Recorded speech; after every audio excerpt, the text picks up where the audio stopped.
Yeah, just incredible effort from Asar Thompson tonight. Again, just continuing to get it done. You know, you heard him talking about receiving the Defensive Player of the Month award for March.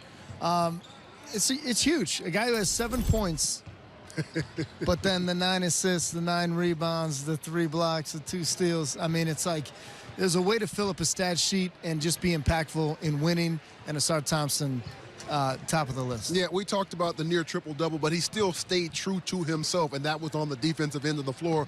Locked up a lot of those Minnesota Timberwolves players, but then he added some sprinkle to that. When you talk about passing the ball, finding his teammates, this is a nice pass after drawing 2 or 3 defenders by the Minnesota team.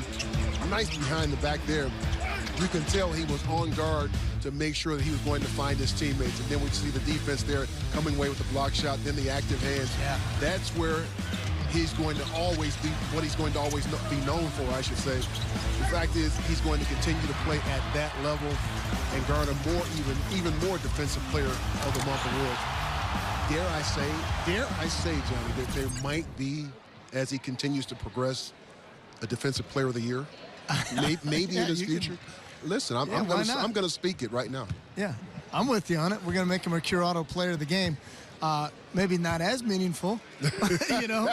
Maybe not as many people are talking about it, but on April the 2nd, he's our Curato Player of the Game.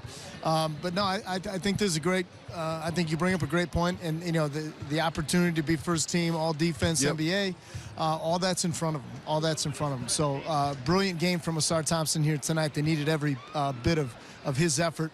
And Danis Jenkins, you know, we talk about Danis almost every night. Mm-hmm. And obviously, you know, while Cade, you know, continues to recover from, you know, the collapsed lung and the serious injury, Danis steps up. He's just so calm in his demeanor again tonight. And for him to lead this team in scoring in our Xfinity highlights, Danis Jenkins, and he almost got double-digit assists. Mm-hmm. He and Asar Thompson fell just shy. Very, very calm on the floor, and I say that because he's playing one of the more difficult positions on the floor, the point guard position. He's playing in the shadow, if you will, of Cade Cunningham. He's filling in for him, so everybody's expecting him to be great every night, which he has been in the absence of Cade Cunningham. But he just continues to impress us. Nice dribble drive penetration, find a teammate. Yeah. This is just simple, basic basketball, but everybody can't do it. He finds the right play, makes the nice pocket passes on time and on target, and when you need him to be a scoring point guard, he's more than capable of having or handling that task as well. So you're getting everything you need with Danis Jenkins in this steed that he is playing as a starter. Yeah. You know, you can't be more happy for the guy. You mentioned how calm he is, his confidence, he wears it on his sleeve, so he's never going to be out there and feel like he's under pressure to produce. It's just what he's built to do. And just the way that this team is continued to win, you know, despite missing, you know, 2 key figures, obviously in Stu and Isaiah, and Cade and Stu.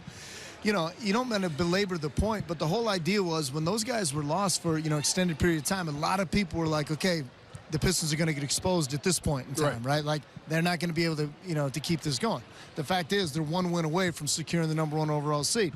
A lot of it has to do with the way Danis Jenkins has played. A lot has to do with the way Asar Thompson's played. And a lot has had to do with the way the bench has played. And the bench tonight, 41 points, well outscored Minnesota's bench. And they just keep coming. It's like wave after wave. You know what I mean? They are, the Pistons bench they are in the top 20 in scoring. I think that number's going to continue to climb. But let's face it, this team had a huge winning streak at some point during the season.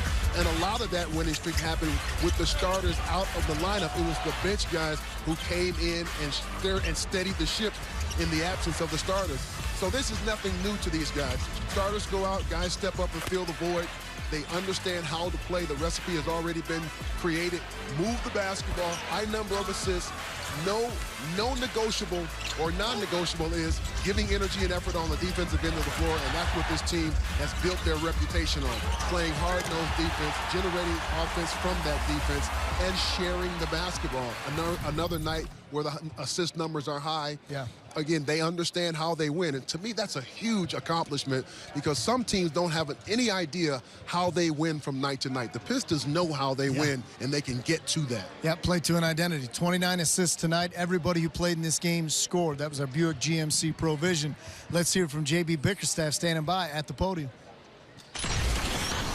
JD, tonight had 12 lead changes, 10 ties. I mean, just with how back and forth this one was, how impressed are you now sitting back on what your guys were able to just do? Yeah, I mean, it was a tough one for us, to be honest with you. Didn't start out the way we would have liked. A lot of turnovers in that first half. First quarter we gave up some things we didn't want to give up. But, again, I give our guys credit. They just seem to figure out a way. And typically it starts with our defense. But then we have guys just step up. DJ was awesome tonight down the stretch.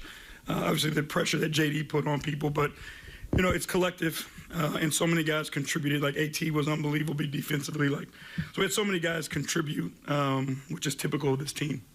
I want to expand a little bit on AT. He just told me he wants to win about 70 of those Defensive Player of the Month awards. That's his goal.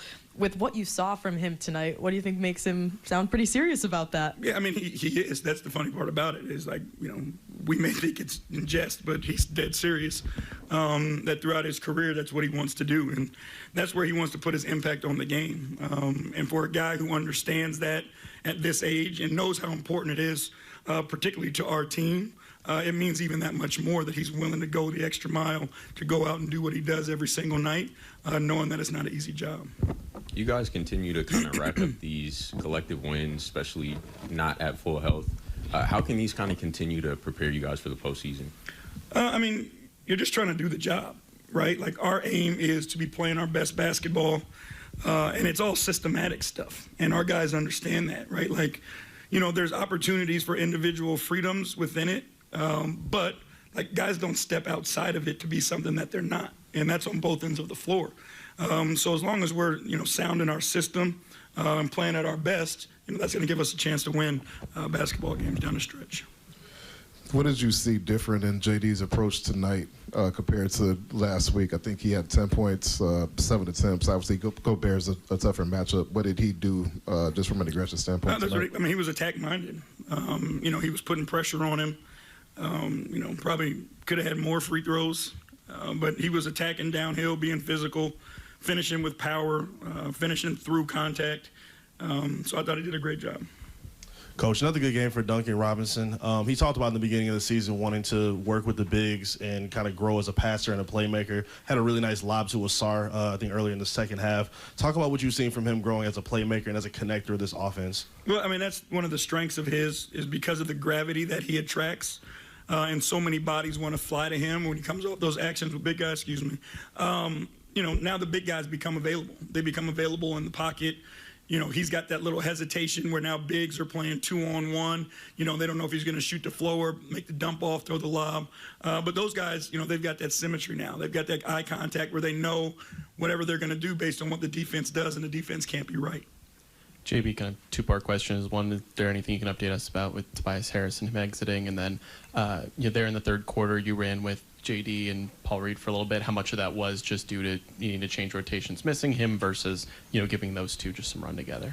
I don't have an update for you on Tobias yet. No, the idea of playing JD and P. Reed together is I thought we just needed more size. They went big with their two, with Reed and Reed and Gobert sometimes, and then Reed and Randall. So it was just important for us, I felt like, to put some big guys out there that can match them and then play pick and roll coverage so we didn't have to switch as much. Kevin Huerter, what do you think he's found lately, and kind of what do you think that can open up for you guys, his addition as well? It is who he is. And I think it's, the confidence to go out and do what he does and impact the game all over the floor. He is a dynamic offensive player, right? He can do so many different things. He can drive, he can pass, he can play the pick and roll, he can play, the touch and chase action. He reads defenses extremely well. And then defensively, he's been excellent in our system, sending guys to where he's supposed to. So he's another guy that just diversifies what we do and can put pressure on people because he plays so selfless. Coach, what did you like from Javonte Green tonight, especially in the second half? It seemed like that run you guys went on the fourth quarter, he played a big role in that. Yeah, it's, again, consistency, right? All these guys, Wu's no different. His approach stays the same. He makes winning plays and does things that help impact winning when it's not always on the stat sheet. So whether it's defensively, getting steals, deflections, offensively making shots, he does a great job impacting winning. Appreciate y'all. Coach, Sorry, real quick question for you before we go. Oh, sorry. There were a couple moments of hard fouls. First quarter, Reed, a lot of contact with Holland there. The challenge early looked like it was pretty hard, but the challenge was done early in the game. What's your kind of strategy when you're making challenges? And it's worked. We've been winning games as a team, but using the challenge early, what's your thought behind that? It just looked at the video, and it was a foul. I thought it was an offensive foul, so I challenged it. Thank you.